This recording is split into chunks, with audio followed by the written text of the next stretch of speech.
Good and gracious God, Your word is a lamp to our feet and a light for our path. 주님의 말씀 우리 발의 등이며 우리의 길에 빛이십니다. Lord, give us eyes to see, or heart to care, and courage to act. 우리에게 볼 수 있는 눈을 주시고 우리 마음을 열어서 주의 말씀대로 행할 수 있도록 용기를 주시옵소서. In the name of risen Christ we pray. 주 예수 그리스도 이름으로 기도합니다. Amen. 저는 요즘 눈이 잘 보이지 않아서 문자를 하기 힘들 때가 있습니다. Nowadays, my eyesight isn't as clear, so sometimes it's hard for me to read the text or send text messages. So it is sometimes hard to read the text messages. 몇 년 전에 그런 분들 보면 속으로 참 안 됐다 이렇게 생각했는데 이제 제가 이렇게 되었습니다. When I saw others struggling with text messages, I quietly felt sorry for them, but now I have become one of them. 하지만 나이가 들수록 더 잘 보이는 것도 있습니다. But as I grow older, there are some of the things that I can see more clearly. 예를 들어서 제 마음의 동기와 또 그 내면이 잘 보입니다. I can see myself better and my true motives. 저의 한계도 잘 보입니다. I can see my limitations. 그리고 전에는 무시했던 은혜와 감사한 일들도 더 잘 보입니다. And I notice the blessings used to overlook. And many reasons that I have to be thankful, and I can see them better now than before. 자, 이런 것들은 눈으로 보는 것이 아니라 마음으로 보는 것이죠. There aren't things you see with the eyes. These are the things you see with your heart.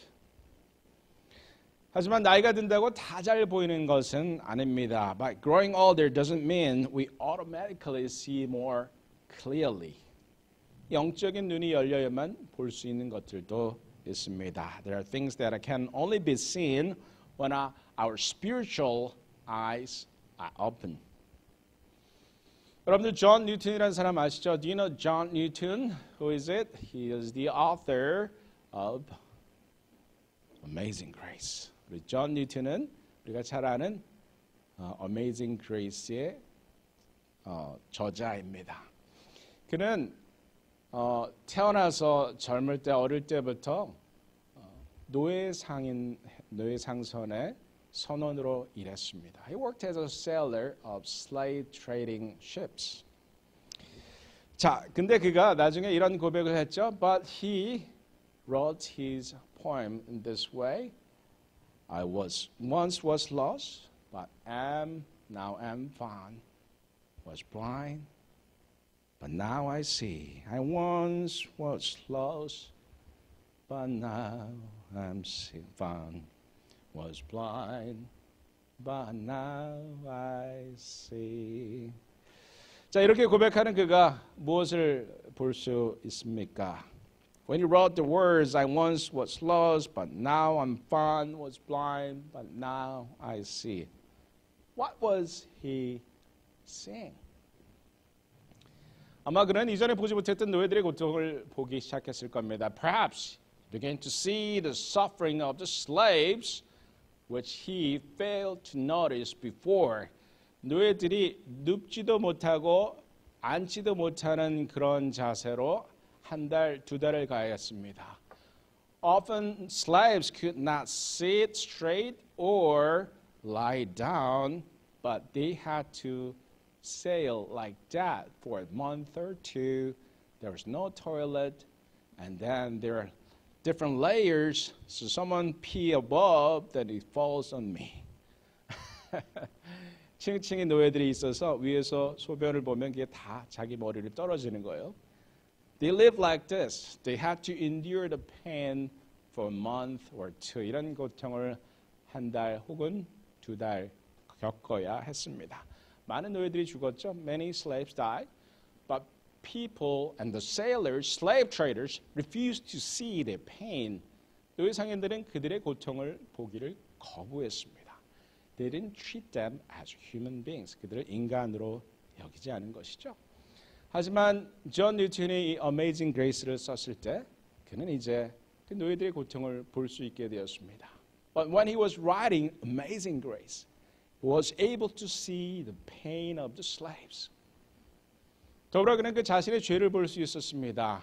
Along with that, he was seeing the depth of his own sin, which he had previously been blind to. 그리고 그 자신의 죄를 용서하시고 구원하시는 하나님의 은혜를 보게 되었습니다. And now he was able to see God's grace, who forgave his sins and grant him salvation.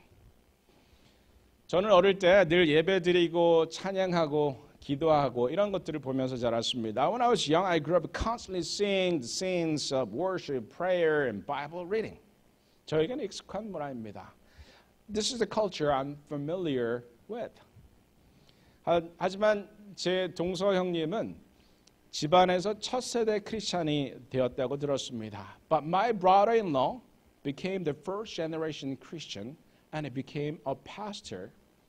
그래서 아마 그분에게는 목회가 쉽지 않은 부분도 있을 겁니다. Perhaps ministry could be a lot more difficult to him than to me because he did not grow up in such a culture. 왜냐하면 크리스찬 문화 속에서 성장하지 않았기 때문입니다. 하지만 목회자 집안에서 자랐다고 해서 더 훌륭한 목사가 되는 것은 아닙니다. But growing up in a pastor's household does not automatically make someone a good pastor. 만약 그렇다면 사무엘의 두 아들도 훌륭한 선지자가 되어야 했을 겁니다. If that were the case, then Samuel's two sons should have become excellent prophets too, but they failed to become good prophets. 하지만 사무엘의 두 선지자는 아주 나쁜 지도자들이 되었죠. 그래서 하나님께 버림받았습니다. 제가 보고 자란 것은 저희 가정의 문화입니다. What I grew up seeing was the culture of my family. 그런 문화 속에서 자라면 겉으로는 멋지게 예배드리는 사람이 될 수 있습니다. When you grow up in such a culture, you can become someone who appears to worship beautifully on the outside. 하지만 하나님의 마음도 무조건 담게 될까요? But here's the question. Does that mean that you will automatically grow to reflect the heart of God? 진짜 훌륭한 사람들, 하나님께서 쓰시는 사람들은 그저 기독교 문화에 익숙한 사람들이 아닙니다. Truly great people, those whom God uses, are not simply those familiar with Christian culture. 하나님께서 쓰시는 사람들은 하나님의 렌즈를 쓴 사람들입니다. The people God uses are those who have put on the lens of God. 성경의 많은 지도자들도 이 하나님을 섬기는 종교 문화에는 익숙했지만 세상을 하나님의 시각으로 보는 데는 많은 시간이 걸린 사람들이 있습니다. Many people in the Bible were familiar with religious culture, but they failed to see the world through the lens of God. 베드로도 그랬죠. And Peter, from today's reading, is one good example. 베드로가 바로 좋은 예입니다. 오늘 본문에서 베드로는 요파에 왔습니다. In today's text, Peter is in Joppa. Joppa is about 55 kilometers from the northwest of Jerusalem. 요파는 예루살렘에서 약 55km 정도 북서쪽에 있습니다. 그러니까 perhaps it's about like 30 miles away, 35 miles. 이 요파가 이제 근대 도시로 발전했는데 this city developed into modern city. 그게 바로 이 요파 북쪽에 있는 텔아비브라는 도시가 있습니다. And Tel Aviv is called Silicon Valley of Israel. It's just located just north of Joppa. 여기가 바로 많은 첨단 기술의 중심지입니다. You see a lot of high-tech industry companies are from Tel Aviv. 자, 요파에는 다비다가 살고 있었습니다. And there was a Tabitha in Joppa. And who did a lot of good works in helping the poor. 많은 이들을 돕고 선행을 일삼았던 다비다는 여인이 살고 있었죠. 그리고 그녀가 죽자 제자들이 베드로를 불렀습니다. When she died, Christians in Joppa called Peter, and Peter came and he raised Tabitha from death. 그리고 이 다비다를 죽음에서 살려낸 곳입니다. 자, 베드로가 요바에 도착해서 이제 지붕에 먼저 올라가서 기도를 하려고 지붕에 올라갔습니다. And Peter was arriving Joppa and he went to the roof to pray. It was about the time of noon. 그때 바로 정오가 되었으니 점심 식사 시간이 다 되었을 때이죠. It was about time for lunch. 지붕에 올라가서 기도하려는 베드로는 그런데 이 배가 고픈 나머지 이 황홀경에 빠져들었습니다. And fell into trance, perhaps because he was so hungry. And then it was a dreamy status, right? As somewhere in between reality and dream. 꿈과 현실 사이의 중앙 어딘가에 있는 것이죠. 근데 그가 꾼 꿈이 뭐겠습니까? 배고플 때였으니 먹는 것이었죠. What was the trance about? Because he was hungry. It was about food, right? And then what was the food? 근데 음식이 뭐였죠? All unclean animals. 부정한 짐승들. 그리고 목소리가 있었습니다. And there was a voice. Kill and eat. 잡아먹으라. Peter said, No way. 절대 그럴 수 없습니다. I never have eaten anything unclean. 저는 부정한 음식을 먹은 적이 없습니다. 하나님께서 뭐라고 하셨습니까? What did God say? Don't say unclean about the food that I said clean. 내가 먹으라는 음식들을 부정하다 말하지 말라. 자, 전통적인 유대인들은 지금도 코셔만 먹습니다. Traditional Jewish people still even today eat kosher food. 소고기는 먹어도 됩니다. They can eat beef, but it has to be kosher way. It has to be slaughtered and processed in kosher way. 자, 도살도 그리고 가공도 다 코셔 방식으로 되어야만 먹습니다. 그런데 부정한 짐승, 예를 들면 vulture, 개구리, 뱀 이런 걸 먹으라고 하면 어떻겠습니까? Then, if they are told to eat vultures and snakes and frogs, how would they respond? 그런데 이 경험은 음식에 관한 것이 아니었죠. But this message was not about food. It was about sharing the gospel with Gentiles. 그것은 바로 이방인들과 복음을 나누라는 메시지였습니다. 자, 베드로는 자신의 문화 때문에 하나님의 말씀에 노했습니다. Peter said no to God because of his own culture. 여러분들, 우리는 어떻습니까? But then how about us? Peter was the lead disciple of Jesus Christ, but even Peter said no to God because it was against his culture. 예수님의 수제자라는 베드로조차도 하나님께 노라고 답했습니다. 왜? 자신의 문화와 맞지 않기 때문에, 자신의 가치관과 맞지 않기 때문에. 우리는 어떻습니까? How about we? How would you respond when God asks you to do something that is contradictory to your own culture? 하나님께서 우리의 문화와 상반되는 것을 명령하실 때 여러분들은 뭐라고 답하시겠습니까? 여러분들이 젊은 여자가 결혼을 해서 아기를 낳게 되면 시야가 많이 달라지죠, right? What happens when you became after you became mother? Begin to see things around the house differently. 자, 결혼해서 아기를 갖게 되면 집안도 다르게 보기 시작하죠. You cannot just let the cabinet open, right? 캐비넷 그냥 열어두면 안 됩니다. 왜요? 블리치 먹고 위가 타는 아이들이 있습니다. Some kids burn their stomach by drinking bleach. So you cannot let the cabinet to be opened by own kids, right? 그래서 아이들이 캐비넷 열 수 있게 두면 안 됩니다. 생각 없이 오르내리던 계단 그냥 두면 안 되죠. You cannot just keep the stairs because the kids can fall and injure, right? 계단에는 꼭 안전 게이트를 설치해야 합니다. You have to install gates on stairs so that your child won't be injured from fall. 촛불을 켜서 낮은 곳에 두십니까? Do you put a lit candle on a low place? No way. 절대 그럴 수 없죠. 촛불은 항상 높은 곳에. You always put burning stuff above their reach, right? 아이들이 닿을 수 없는 곳에 두어야 합니다. 자, 믿음의 사람이 된다는 것은 이런 변화를 요구합니다. Becoming a person of faith requires these transformation or even more. 많은 것들을 하나님의 렌즈를 통해서 보기 시작해야 합니다. You have to see the world through the lens of God. 자, 예를 들면 이런 것이 있습니다. I can give you an example. 어제 청소년 모임 중에 아이들이 이런 질문을 했습니다. During the youth meeting yesterday, certain children, not children, youth, some students asked me these questions. 왜 어떤 사람들은 좋은 환경에 태어나고 어떤 사람들은 굉장히 가난한 집에 태어난가?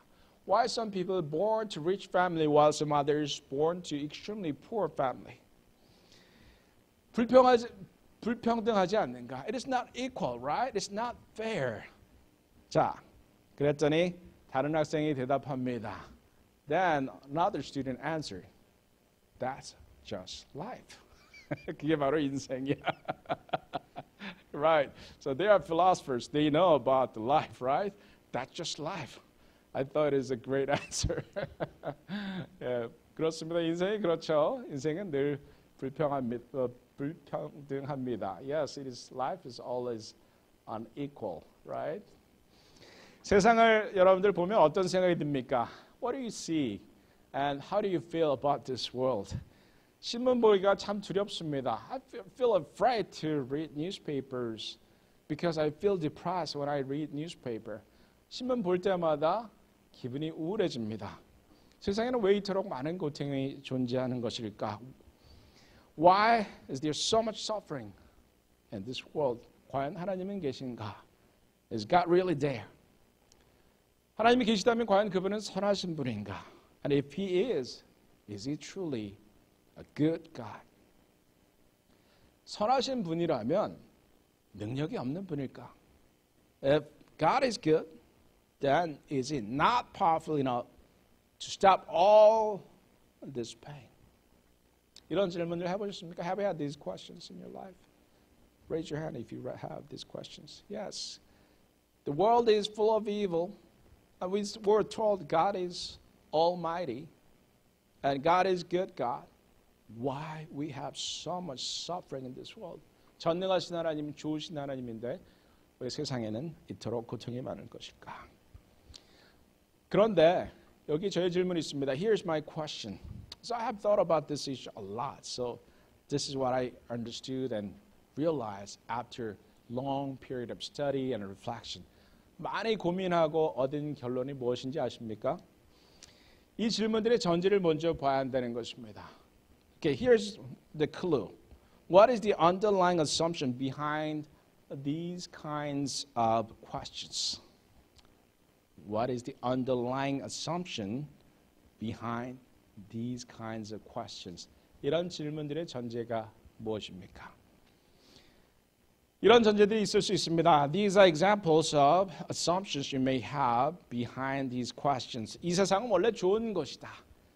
This world was originally a good place.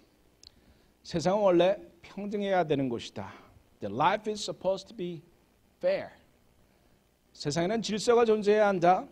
That there should be order in the world. 질서가 무너졌다면 하나님 책임이다. If that order has broken down, then it must be God's fault. 그러나 이 똑같은 상황을 하나님의 렌즈로 보면 저는 이렇게 답하겠습니다. But when we look at the same situation through the lens of God, we can respond differently. 세상은 완전히 깨어졌습니다. The world is completely broken. 우리 인간은 완전히 부패했습니다. A human being is completely corrupt, totally corrupt. 그래서 우리에겐 소망이 없습니다. So there's no hope in us. 이 세상에는 전혀 소망이 없습니다. There's no hope in this world.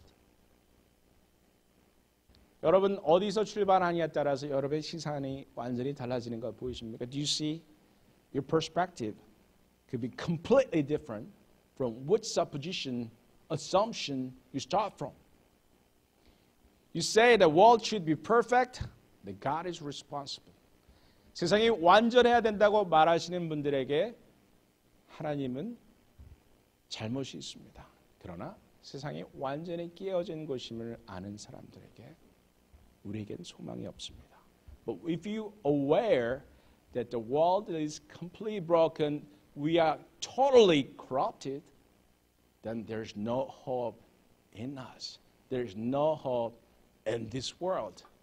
And that's where we can find hope in God. 그것이 바로 우리가 하나님께로부터 소망을 찾을 수 있는 것이죠. 하나님 때문에 우리에게 아직 소망이 있는 것입니다. Because of God, there's still hope in this completely broken world among totally corrupted humans. 완전히 망가진 세상에 완전히 부패한 인간 속에서도 소망이 있는 것은 바로 하나님 때문입니다. 하나님 때문에 의의 불씨가 존재하는 것입니다. Because of God, a spark of righteousness still remains. 하나님 때문에 오늘보다 밝은 미래를 이야기할 수 있는 것입니다. Because of God, we can talk about brighter future than today. 세상을 이렇게 보기 시작하면 세상은 완전히 다른 것이 됩니다. Once you begin to see the world in this way, the world becomes a completely different place. So where do you start from? Is God responsible? The world should be supposed to be perfect. And God is responsible if it is not. 세상이 완전하지 않다면 하나님의 책임입니까? 세상은 완전할 수 없는 완전히 깨어진 곳입니다. The world is completely broken place. 우리는 완전히 부패한 존재들입니다. We are completely, totally corrupted beings. 그럼에도 불구하고 우리에게 소망이 있는 것은 바로 하나님이 그 소망을 우리에게 주셨기 때문입니다. Even with that, we still have hope because we have received the hope from God. 하나님의 눈으로, 하나님의 렌즈로 세상을 보는 여러분들 되시기를 축원합니다. Here's my prayer, blessing, and encouragement for you today. That see the world through the lens of God. Then the world becomes a different place. You can find hope even in this series of disasters, man-made and natural disasters, all the inequalities and sufferings. 많은 고통과 이 세상의 많은 재난 속에서도 인간이 만들고 자연이 만들어낸 수많은 고통 속에서도 우리가 소망을 찾을 수 있는 것은 바로 하나님께서 우리에게 주신 그 선물 때문입니다. It's because of the gift of hope from our Lord. 함께 기도하시겠습니다. Let us pray. 주님, 세상을 우리의 눈으로 보면 때로는 우리가 실수합니다. When we see the world with own eyes, through the lens of ours, we make mistakes. 마치 세상은 완벽해야 되는데 하나님이 망가뜨린 것처럼 생각합니다. We often assume that the world has to be a perfect place, but we blame you. 하지만 그 반대임을 우리는 깨닫습니다. But we realize that the truth is the opposite. 세상은 완전히 깨어진 곳인데 하나님 때문에 소망이 있습니다. The world is a completely broken place. We are totally depraved, but we still have hope because of you. 하나님 이 소망을 가지고 살게 하옵소서. Lord, help us to live with this hope. 세상을 하나님의 렌즈로 볼 수 있도록 도와주시옵소서. Lord, help us to see the world through the lens of God. 주 예수 그리스도 이름으로 기도합니다. In the name of risen Christ we pray. Amen.